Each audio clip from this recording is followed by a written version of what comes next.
नमस्ते और स्वागत है। हम जिंदगी में रोज फैसले लेते हैं, कुछ छोटे कुछ बड़े। लेकिन हैरानी की बात यह है कि कई बार हमारे फैसले हमारी सोच से नहीं, हमारी गलतियों से बनते हैं और हमें इसका पता भी नहीं चलता। कभी हमने कोई चीज़ इसलिए खरीदी क्योंकि ऑफर ख़त्म होने वाला था, कभी किसी के सलाह मान ली क्योंकि वो हमें अच्छा लगता था, या कभी इसलिए डर गए क्योंकि डरावना लग रहा था, न कि क्योंकि सच में डरने की ज़रूरत थी। यही वो सोच की गहराई में छिपी छोटी छोटी गलतियां हैं जिन्हें रॉल्फ दोबेली ने अपनी किताब the art of thinking clearly में सामने लाया है। ये सिर्फ किताब नहीं है, यह एक आईना है जो हमारी सोच को साफ दिखाता है। तो चलिए हम उन गलतियों को देखते हैं जो हम रोज़मर्रा या बड़े फैसले लेने के वक्त करते हैं। वैसे इस बुक में 99 एरर और बायसेस के बारे में बताया गया है। ये एपिसोड इस बुक का पार्ट 3 है, पर सारे एपिसोड अपने आप में फुलफिल हैं। तो चलिए हम शुरू करते हैं। हमारी अगली गलती है 21 पैराडॉक्स ऑफ चॉइसेस, यानी चुनाव का विरोधाभास। हम अक्सर सोचते हैं कि ज़्यादा विकल्प होना बेहतर होता है, ज़्यादा आज़ादी, ज़्यादा संभावनाएं। लेकिन यही सच कई बार उलझन में पछतावे की वजह बन जाती है। इसे ही कहते हैं पैराडॉक्स ऑफ चॉइसेस, यानी विकल्प की भरमार में उलझ जाना। जब आपके सामने 3 या 4 विकल्प होते हैं तो निर्णय लेना आसान हो जाता है, लेकिन जब आपके सामने 15 से 20 रास्ते खुले होते हैं तो दिमाग थकने लगता है। हम सोचते रह जाते हैं लेकिन करते कुछ नहीं। एक स्टूडेंट सोचता है कि मैं MBA करूं, कोडिंग सीखूं, UPSC दूं या YouTube शुरू करूं या किसी स्टार्टअप में जुड़ जाऊं। हर रास्ता सही लगता है और इसी सोच में महीने, कभी कभी तो साल निकल जाते हैं। वो वहीं खड़ा रह जाता है। और कई बार हम सोचते हैं कि एक नया कोर्स सीख लें या जॉब बदल लें, लेकिन इतने सारे कोर्सेस, कंपनियां, करियर ऑप्शन होते हैं कि हम तय ही नहीं कर पाते। और जो लोग कम विकल्पों के साथ सीधे एक दिशा में लग जाते हैं वो आगे निकल जाते हैं। और यही गलती हम जिंदगी में बार बार करते हैं, चाहे वो करियर हो या जिंदगी के और बड़े फैसले। इसलिए हर विकल्प का पीछा मत करो। सब कुछ पाना चाहत हो तो कुछ छोड़ना भी पड़ेगा। करियर में सफलता का राज है कम लेकिन सही विकल्प चुनना और उसी में गहराई तक जाना। तो अगली बार जब आप कोई फैसला लें, चाहे वो करियर हो या रिलेशनशिप हो, तो ज़्यादा ऑप्शंस के पीछे ना भागें, वरना आप अपने ही रास्तों में उलझ जाएंगे और आप कुछ नहीं कर पाएंगे। और आखिर में आपके पास बस एक चीज़ बच जाएगा, वो है पछतावा। तो अब हमारी अगली गलती है लाइकिंग बायस, यानी पसंद का झुकाव। जब किसी को पसंद करना उसकी बातों को सही मान लेने की भूल बन जाती है। रॉल्फ दोबेली बताते हैं कि हम अक्सर लोगों की बातों को उनके तर्क या ज्ञान के आधार पर नहीं, बल्कि उसके आधार पर मान लेते हैं कि वो हमें कितने अच्छे लगते हैं। कोई मीठा बोले, हमारी तरह कपड़े पहने या बस मुस्कुराता हुआ हो, तो हम उसकी कही हर बात को ज़्यादा भरोसेमंद मान लेते हैं। यही कारण है कि कंपनियां विज्ञापन में ऐसे लोगों को चुनती हैं जिन्हें लोग पसंद करते हैं, भले ही उनका उस प्रोडक्ट से कोई लेना देना ना हो। और जब हम अपने करियर की दिशा तय करने निकलते हैं तो हम अक्सर दूसरों से प्रेरणा लेते हैं, लेकिन कई बार यह प्रेरणा उस इंसान की काबिलियत से नहीं बल्कि हमारे पसंद से आती है। हमें कोई यूट्यूबर, दोस्त या कोच अच्छा लगता है और हम सोचते हैं अगर उसने किया है तो मैं भी कर सकता हूँ। पर असल में हम उसकी राय नहीं, उसका चेहरा देख रहे होते हैं। हम ये नहीं पूछते कि क्या उसका अनुभव, उसकी परिस्थिति और उसकी मेहनत हमारे जैसे है भी या नहीं। और तब हम उस रास्ते पर चल पड़ते हैं जो शायद हमारे लिए बना ही नहीं था। तो कोई इंसान अगर आपको पसंद है, इसका मतलब ये नहीं है कि उसकी सलाह भी सही है। करियर में दिशा तय करते वक्त चेहरे नहीं, अनुभव देखो, वरना तुम सिर्फ इसलिए किसी रास्ते पर चल पड़ोगे क्योंकि तुम्हें चलाने वाला अच्छा लगता था। अब हमारी अगली गलती है इंडाउमेंट इफेक्ट, यानी स्वामित्व का मोह। हम इंसान उस चीज़ को ज़्यादा कीमती मानने लगते हैं जो हमारी हो चुकी होती है, चाहे वो वाकई उतनी कीमती हो या नहीं। यही भ्रम पैदा करता है इंडाउमेंट इफेक्ट। रॉल्फ दोबेली एक साधारण उदाहरण से शुरुआत करते हैं। अगर किसी इंसान को मुफ्त का एक कप दे दिया जाए तो कुछ देर बाद वही व्यक्ति उस कप की कीमत बढ़ा चढ़ाकर आंकने लगता है, और जब कोई दूसरा उतनी कीमत देने को तैयार नहीं होता, सिर्फ इसलिए क्योंकि वो कप उसका है, उसे लगता है कि वो पहले से ज़्यादा मूल्यवान हो गया है। यही मनोवृत्ति हमारी ज़िंदगी में कई अहम मोड़ों पर हमारे साथ चलती है और कई बार हमें रोक भी देती है। इसी तरह हम एक पुरानी नौकरी को इसलिए नहीं छोड़ते क्योंकि वो हमारी पहली जॉब है, या कोई अधूरा सपना जो अब चल नहीं रहा, उसे बस इसलिए नहीं छोड़ पाते क्योंकि वो हमारा आइडिया था। जो चीज़ हमारी हो जाती है उसके साथ एक भावनात्मक रिश्ता जुड़ जाता है और फिर हम उसके वास्तविक मूल्य को देखना बंद कर देते हैं। हम सोचते हैं मैंने इसमें इतना समय और मेहनत लगा दी है कि इसे कैसे छोड़ दूं। लेकिन सच ये है, हर निवेश, हर रिश्ता और हर आइडिया सिर्फ इसलिए नहीं बचाया जा सकता क्योंकि उसमें अतीत जुड़ा है। समझदारी वहाँ है जहाँ इंसान ये पहचान ले कि जो चीज़ कल काम आई थी वो आज भी ज़रूरी है या नहीं। कई बार आगे बढ़ने के लिए कुछ अपना छोड़ना पड़ता है। हर बात पकड़ मजबूत नहीं होती, कुछ मौक़ों पर छोड़ देना ही सबसे बड़ी समझदारी होती है। अब नेक्स्ट मिस्टेक, कोइंसिडेंस यानी संयोग का भ्रम। कभी कभी ज़िंदगी में कुछ घटनाएं इस तरह घटती हैं कि हमें लगता है इसमें कोई ना कोई गहरा इशारा है। दो लोग अचानक सालों बाद एक ही ट्रेन में मिल जाएं, कोई किताब उसी दिन सामने आ जाए जिस दिन उसका जिक्र किया गया हो, या किसी का सपना किसी घटना से मेल खा जाए और हम मान बैठते हैं कि ये संयोग नहीं, कोई संकेत है। रॉल्फ दुबेली ऐसे ही एक भ्रम को उजागर करते हैं जिसे हम कोइंसिडेंस कहते हैं, यानी जब हम सामान्य घटना में भी कोई गूढ़ अर्थ ढूंढ लेते हैं जबकि असल में वो बस आकस्मिकता होती हैं। हमारा दिमाग पैटर्न पहचानने के लिए बना है और जब कोई स्पष्ट पैटर्न न मिले तब भी वो कुछ जोड़ तोड़ कर लेते हैं ताकि चीज़ें अर्थपूर्ण लगे। और ऐसे ही सोच हमें अंधविश्वास की ओर ले जाती है। जैसे अगर किसी का नया काम शुरू किया और उसी दिन बारिश हुई और फिर वो असफल हो गया तो अगली बार बारिश को बुरा संकेत मान लिया जाता है। या अगर किसी दिन कोई खास रंग की शर्ट पहनकर इंटरव्यू सफल हुआ तो उस रंग को लकी मान लिया जाता है। और जब जिंदगी के बड़े फैसले संयोग के भरोसे लिए जाने लगते हैं तब समस्या शुरू होती है। किसी करियर विकल्प को सिर्फ इसलिए चुनना कि बार बार उससे जुड़ी चीज़ें दिख रही हैं। ये उस फैसले की सच्चाई नहीं, बस एक मानसिक चाल है। असल में दुनिया में हर दिन लाखों संयोग होते हैं और अब कुछ उनमें से हमारे साथ हैं। इसका मतलब ये नहीं है कि हर संयोग के पीछे कोई इशारा छुपा है। कई बार वो बस गणित की एक सदा सी चाल होती है, लेकिन दिमाग उसे चमत्कार मान लेता है। अगर हमें सोचकर समझदारी से आगे बढ़ना है तो ये ज़रूरी है कि हम हर संयोग को कहानी न बनाएं, वरना हम अपनी ज़िंदगी को खुद ही उन घटनाओं के हवाले कर देंगे जिनका कोई सिर नहीं होता। और शायद यही वो धोखा है जो हम बार बार खाते हैं बिना ये जाने कि वो बस एक इत्तेफाक था। और अब अगला और सबसे महत्वपूर्ण मिस्टेक है ग्रुप थिंक, यानी भीड़ के साथ बह जाने का भ्रम। अकेले में इंसान जो बात समझ सकता है वो कई बार भीड़ में आकर भूल जाता है। जब हम किसी समूह का हिस्सा बनते हैं तो सोचने से ज़्यादा मान लेने की प्रवृत्ति हावी हो जाती है। हमें लगता है कि अगर सभी एक जैसा सोच रहे हैं तो शायद वही सही है, और इस सोच में हमारी अपनी आवाज़ खो जाती है। ग्रुप थिंक यहीं से शुरू होता है, जब सवाल उठने की बजाय हम सहमति से सिर हिलाने लगते हैं। जो बात हमें अंदर से खटकती है उस पर चुप रहने आसान लगता है, लेकिन यही चुप्पी कई बार बड़े नुकसान की वजह बनती है। हर इंसान के पास अपनी समझ, अपना अनुभव होता है, लेकिन अगर वो सिर्फ इस डर के से सामने नहीं आता कि सब कुछ सही लग रहा है तो धीरे धीरे सोचने की आदत ही ख़त्म होने लगती है। भीड़ में बहना आसान है, लेकिन ज़रूरी नहीं कि हर बहाव सही दिशा में हो। अगर हमें अपनी ज़िंदगी में ठोस फैसले लेने हैं तो कभी कभी अकेले खड़े होने का हौसला भी रखना पड़ेगा, क्योंकि सोचने से ज़्यादा खुद सोचने की आदत ज़रूरी होती है। अब नेक्स्ट है निगलेक्ट ऑफ प्रोबेबिलिटी, यानी संभावना की अनदेखी। जब हम कोई जोखिम उठाते हैं तो अक्सर हम ये नहीं सोचते कि उसकी होने की संभावना क्या है, हम बस उसके नतीजे सोचते हैं और यही हम गलती कर बैठते हैं। अगर कोई कहे कि एक फ़्लाइट क्रैश में मरने की संभावना 1 करोड़ में से 1 है और कैंसर के मरने की संभावना हर 3 व्यक्ति में से 1, तो ज़्यादा डर किससे लगना चाहिए? लेकिन हम में से ज़्यादातर लोग फ़्लाइट में बैठते हुए घबराते हैं और मीठा खाते हुए मुस्कुराते हैं, क्योंकि हमारा दिमाग किसी घटना की संभावना पर नहीं, भावना की प्रतिक्रिया देता है। जो चीज़ डरावनी लगती है हम उसे ज़्यादा खतरनाक मान लेते हैं, चाहे उसकी संभावना कितनी ही कम क्यों ना हो। यही भ्रम हमारे बहुत से फैसलों को प्रभावित करता है। हम कभी ज़रूरत से ज़्यादा डर जाते हैं, कभी ज़रूरत से ज़्यादा लापरवाह हो जाते हैं। कोई छोटा सा मौका दिखे तो हम कुछ दावा कर देते हैं बिना ये सोचे कि उस मौके की सच्ची संभावना कितनी है।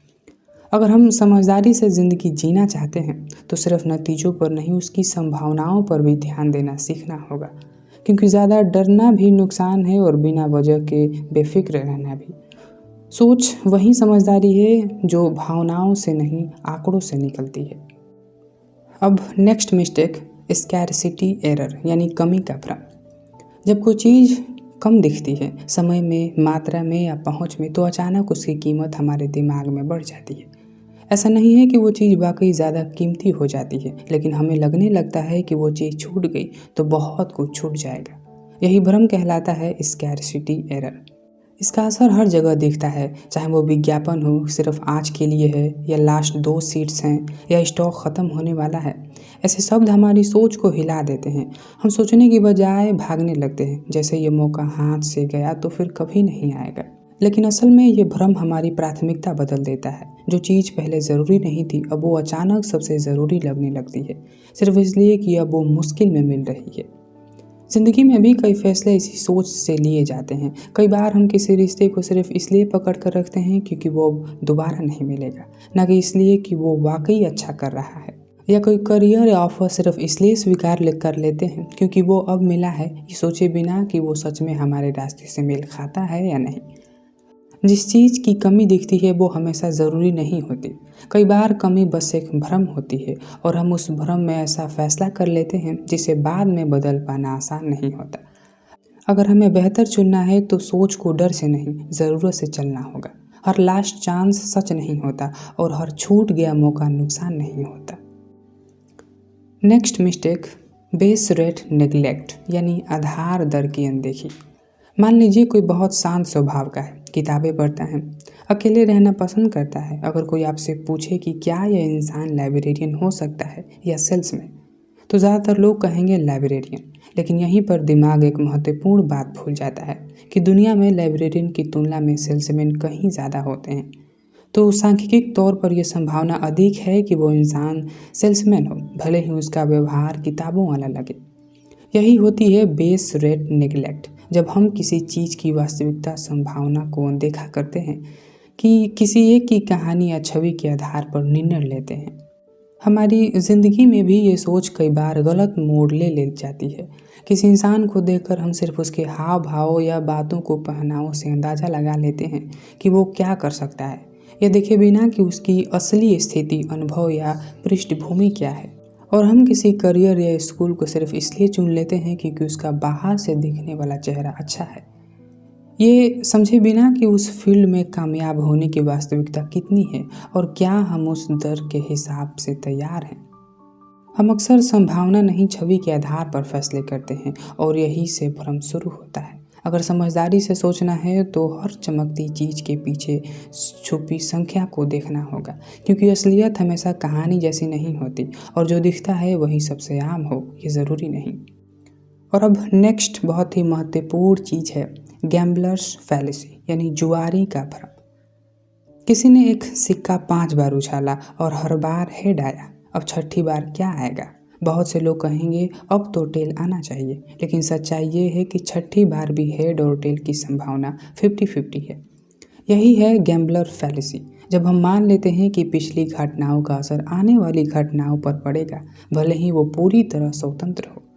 यही सोच जुआ खेलने वाले को बार बार धोखा देती है। उन्हें लगता है कि अगर बहुत देर से जीत नहीं मिली तो अब जीत पक्की है, जबकि हर बार का परिणाम नए सिरे से तय होता है, बीते समय से नहीं। ये भ्रम केवल जुए में नहीं होता, ये हमारी रोज़मर्रा की ज़िंदगी में भी गहराई से बैठा होता है। अगर बार बार असफलता मिली हो तो हमें लगने लगता है कि अब तो सफल होना ही चाहिए, या अगर सब कुछ बहुत अच्छा चल रहा हो तो हम डरने लगते हैं कि अब कुछ बुरा होने वाला है। मानो ज़िंदगी को संतुलन बनाए रखना ज़रूरी हो।